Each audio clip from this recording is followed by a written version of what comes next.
back to my YouTube channel. I am Winnie Joe, and I speak on the issues concerning international students and international students. All right. I also speak on every other thing right now because I'm no longer an international student. So if you're new to my channel, just go back to all of my videos I've done in the past, and you'll be able to get useful information on how to proceed whatever stage you're in. Also, you can join the Telegram group where you've got a lot of people that are willing to share information with you and a lot of information to be shared on the platform anyway. You can also follow me on my social media handles, Winnie Joe, and we are good to go. So to my old subscribers, thank you so much for being with me, and shout out to Amber Students for sponsoring this video for today. Amber Students take care of accommodation issues and every other issues for international students. So you just click on the links beneath this video description and you'll be able to get access to whatever thing you need, my email address and so forth. Well, today I'm talking on a very, very important issue, okay? You know, I rarely give out information these days or videos these days, but when I do, it's really, really something important. All right, so today I'm talking about the JAPA journey part 2. JAPA 2.0. Yes, so that's now the next stage for the whole process, because a lot of people right now are considering going to Canada or going to the US. In the UK right now, there are a lot of changes going on that is not really beneficial to the international students or to those on the graduate visa route, or even those in the skilled worker visa. They are not even what's that called? What will I call the word? They're not even settled now, because the way policies are being changed, and if you go to the news, on Twitter and everything, you'll be seeing a lot of investigations going on into the skilled worker visa, the student visa, the graduate visa. A lot of changes is going on. So till you get your permanent stay, like after your 5 years, you are not really settled in the UK. Do you understand? Even there are some jobs you cannot even hold after you're about 3 years in the UK or 5 years in the UK. So you're not really truly settled till you've stayed in the UK for at least 3 years. Whereas in that 3 years, you can actually be a permanent residency holder in Canada. And in that 3 years in US, you're already talking about doing greater things. Yes, I know that US is somewhat very rough right now, but if we talk about career-wise, you know, I'm talking about the vision for tomorrow. You see that US is more feasible. That's if you can stay with the violence. But right now, what most people are doing now is going to Canada. And yes, you've already ticked all the boxes for the Canada Express entry. You already have the experience, UK experience. You have the UK certificate from your master's program. You have your bank statement for more than a year to show. So you don't have to go and start doing proof of fund. All you just have to do is just to enter the express entry and you're good to go. And another thing is, when you're applying for the Canada visa from here in the UK, it's more faster. You get reply much faster than when you are applying from Nigeria. In Nigeria, it takes longer time. In UK right now, even the UK citizens, they are all leaving the NHS, they are all leaving UK, going to Australia, going to Canada, going to the US for better pay, better work conditions and everything. Do you know that in this UK, as in I've looked around and looked at the people, the Brits themselves, it's very difficult for you to see the one that is debt-free, for someone that is self-made. In Nigeria now, you can build a house from ground up. You understand? And you can buy some things and live okay without so much stress. I know that here there are a lot of factors to consider. But here in the UK, they don't even give you chance. They don't even give you enabling environment for you to blow. For you to make it. I mean, when you are applying for jobs, they are telling you minimum pay. The ones that are not giving you the minimum pay, it's very few of them. It's very few, and they don't advertise for vacancies so much.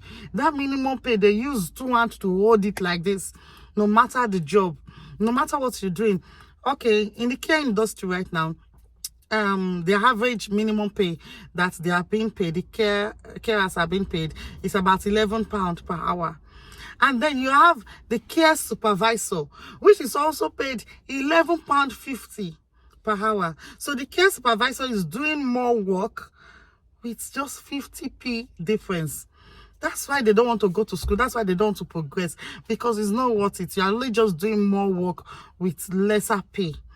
The other ones that are calling senior carers is the same money. Do you know those ones who even do office work, do all those HR work, the management work, do the staff rota, and do every other thing, and still go to do care outside on top of 50p difference? Or if it's too much, £1 difference in salary. So per hour, is for the normal carers is about £11, for instance, an example, and then the senior carers or the care coordinators is being paid £12.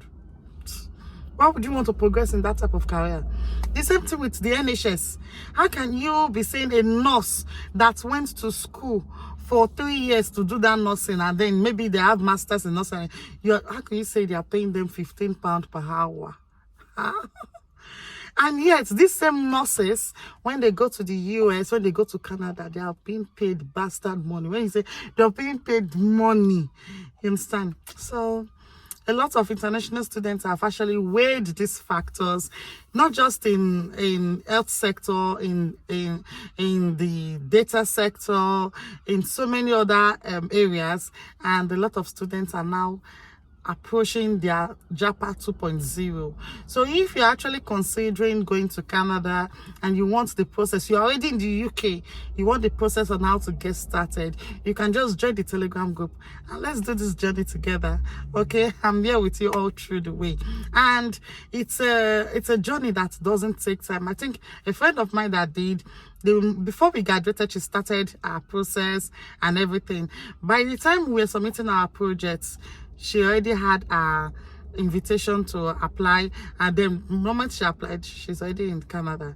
The same 3 years that you are here in the UK and they are still not giving you some kind of jobs, they are still not, still not being paid some kind of class of money. That's what in that 3 years in Canada you already have it and stuff. So this is what looking into. And since the UK have already said they don't want foreigners, they don't want families and all of that, a lot of students are no longer applying to come to the UK.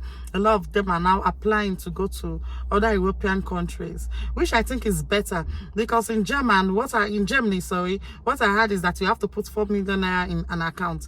Yes. So how much did you use in coming to the UK, or how much do you think they use in coming to the UK? So it's better to have that money logged in Germany account and your visa is guaranteed and you go. But when you're applying from Nigeria, applying to Canada from Nigeria, it's more difficult, because everything they ask you to do, if you like do everything, they still won't give you. But once you apply from the UK, you tick all the boxes and it's much easier. I've known more than 12 people right now that are in Canada right now, starting life afresh and being settled. In fact, when they showed me their employment paper, this one is not the kind of job that they studied in school. They are not using their certificate here. This is just, you know, just normal job to just hold themselves for now as they gather themselves. Look at the pay. By the time I converted it and did some other mathematics with them, you can see that it was worth much better, much better. So, and in Canada too, you see government giving them giving them an enabling environment. It's not like in the UK that it's only some people that are qualified for benefits. In Canada, everyone, there's a classification and almost everybody fits into one category or the other. So when you're a taxpayer, you're actually entitled to something. And I think that's a very big deal. And there's nothing like this black tax or overpayment of tax and all of that. Everything is much more easier. And to think that right now, they are looking for more people. Since the UK announced that they don't want international students and their families, Canada have announced several kind of routes that can be taken to come to their country. So all you have to do is just to research and choose the one you want to go for. If you're confused on how to go about it and you are in the UK, just send me a DM on my Telegram page. So the link is beneath this video description. My business email is in this video description. Okay, so thank you all for watching this video. Don't forget to like, share and subscribe. Bye now.